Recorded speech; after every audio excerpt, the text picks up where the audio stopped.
IPL 18 సీజన్లో sun Risers హైదరాబాద్ది మళ్ళీ పాత కథే రిపీట్ అయింది. ఏదైతే చెన్నై సూపర్ కింగ్స్ మీద గెలిచి ప్లే ఆఫ్ అవకాశాలు నిలుపుకుని దాదాపు వారం రోజుల గ్యాప్ తర్వాత మళ్ళీ గ్రౌండ్లో అడుగుపెట్టిన Sunrisers Hyderabad Gujarat Titans చేతిలో చిత్తుగా ఓడిపోయింది. సో ఈ మ్యాచ్లో కంప్లీట్గా అటు bowling failure and fielding failure and కంప్లీట్గా బ్యాటింగ్ ఫెయిల్యూర్. ఈ సీజన్ స్టార్టింగ్ నుంచి కూడా వీళ్ళు గెలిచిన లేదా కొన్ని మ్యాచ్ల్లో బ్యాటింగ్ ఫెయిల్యూర్ ఎక్కువగా, అంటే బ్యాటింగ్ సక్సెస్ అనిపించినప్పుడు కూడా ఓడిపోయిన ప్రతి మ్యాచ్లో కూడా కంప్లీట్గా బ్యాటింగ్ ఫెయిల్యూర్ ఉంది. సో ఈ మ్యాచ్లో కూడా కంప్లీట్గా అదే రిపీట్ అయింది.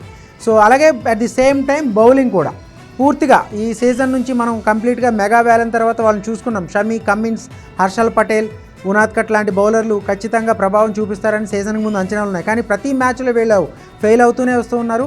సో గుజరాత్ టైటన్స్ ఇంత భారీ స్కోర్ చేయడానికి ప్రధాన కారణం పూర్తిగా బౌలింగ్ వైఫల్యం, అలాగే ఫీల్డింగ్ కూడా చాలా పేలవంగా, అత్యంత పేలవంగా ఉంది. వాళ్ళు క్యాచ్లు డ్రాప్ చేయడం, బౌండరీల దగ్గర మిస్ఫీల్డ్ చేయడం, చాలా వరకు వీళ్ళు ఇచ్చిన స్కోర్లే ఎక్కువగా ఉన్నాయి, వీళ్ళు ఇచ్చిన బౌండరీలే ఎక్కువగా ఉన్నాయి. సో కమిన్స్ బాగా పరుగులు ఇచ్చాడు, అలాగే షమి కూడా ముఖ్యంగా మరోసారి ఫెయిల్ అయ్యాడు. 3 ఓవర్లకి 48 పరుగులు ఇచ్చాడు. తన స్పెల్ కూడా పూర్తిగా చేయలేకపోయాడు. సో అతని ఫిట్నెస్ ఇష్యూస్ మీద మళ్ళీ కన్సర్న్ మొదలైంది. సో ఉనాద్కట్ 4 ఓవర్స్కి 35 రన్స్ 3 వికెట్లు తీసినప్పుడు కూడా మిగిలిన బౌలర్ల నుంచి సపోర్ట్ లేకపోవడంతో 224 పరుగుల భారీ స్కోర్ అయితే చేసింది గుజరాత్ టైటన్స్.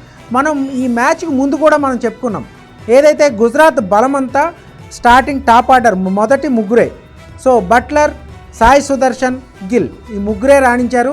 ఇద్దరు కూడా సాయి సుదర్శన్ 48, మిగిలిన బట్లర్ కానీ గిల్ కానీ హాఫ్ సెంచరీలు చేయడం. ఒక కాంట్రవర్షియల్ అవుట్తో గిల్ అవుట్ అయినప్పటికీ కూడా, కాంట్రవర్షియల్ డెసిషన్తో గిల్ అవుట్ అయినప్పటికీ కూడా గుజరాత్ స్కోర్ అయితే చివరిలో బట్లర్ మెరుపులతో ఒక భారీ స్కోర్ అయితే చేసింది. 224 పరుగులు గుజరాత్ ఏదైతే హోమ్ గ్రౌండ్ అహ్మదాబాద్లో చేజ్ చేయడం పెద్ద, అంటే కంప్లీట్గా సాధ్యం కాదు అని చెప్పలేం. కానీ ఎందుకంటే సన్ రైజ్ బ్యాటింగ్ లైనప్ చూసుకుంటే ఎక్కడో ఒక హోప్ ఉంటుంది. వాళ్ళు ఎప్పుడు కూడా లాస్ట్ సీజన్లో కావచ్చు వాళ్ళ పెర్ఫార్మెన్స్ చూసుకుంటే ఖచ్చితంగా ఈ స్కోర్ని ఖచ్చితంగా చేజ్ చేయగలుగుతారు, చేయడానికి ఆస్కారం ఉంది అనేది చాలామంది అంచనా. కానీ దానికి తగ్గట్టు పవర్ ప్లేలో ఒక మంచి ఆరంభం లభించాల్సి ఉంది. సో పవర్ ప్లేలో హెడ్ వికెట్ చేజార్చుకోవడం, ఆ తర్వాత ఇషాన్ కిషాన్ ఫెయిల్ అవ్వడం, అభిషేక్ శర్మ ఒక్కడే 74 పరుగులతో రాణించిన మిగిలిన బ్యాటర్ల నుంచి, అంటే క్లాస్ అని కాసేపు సపోర్ట్ ఇచ్చినా కీలకమైన సమయంలో అవుట్ అయ్యాడు.